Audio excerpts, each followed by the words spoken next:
Sa kaugnay na balita, Philippine Coast Guard handa na sa pagdagsa ng mga pasahero kaugnay ng Semana Santa. Ang buong ulat ihahatid sa atin ang aming kasamang si Noel Perfecto. Simula sa Abril 11 ng taong kasalukuyan, papaigtingin pang lalo ng Philippine Coast Guard ang kanilang paghahanda sa pagdagsa ng mga pasahero magsisiuwian sa Semana Santa o Holy Week observance hanggang sa Easter Sunday. Ayon kay Philippine Coast Guard spokesperson, Commander Arman Balilo, magsisidatingan sa mga puerto ang mga pasahero sa huling araw ng pagtatrabaho mula sa Pagaspas o Palm Sunday hanggang sa araw ng pagkabuhay o Easter Sunday. Ang unang-una rito, yung coordination with the shipping companies para pag-ipaigtingin yung mga security preparations pagdating sa mga ports, yung harbor patrol, tsaka doon sa barko mismo.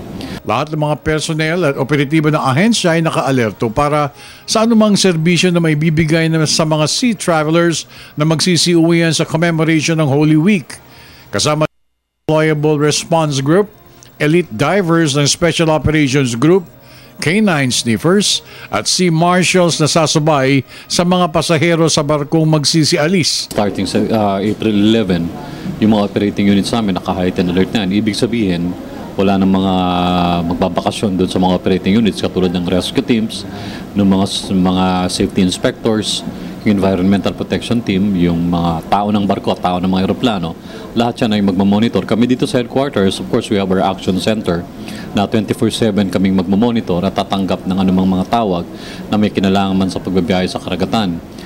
At para matiyak na magiging kampante ang lahat ng mga pasahero maglalayag patungo sa kanilang mga probinsya, 10 mga bagong trucks, rubber at aluminum boats at 12 mga distrito ang nakahandang magbigay assistance sakali magkaroon ng aberya.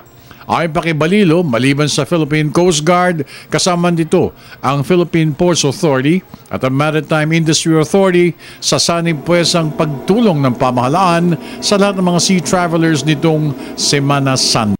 Sa Telebisyon ng Bayan, ako naman si Noel Perfecto.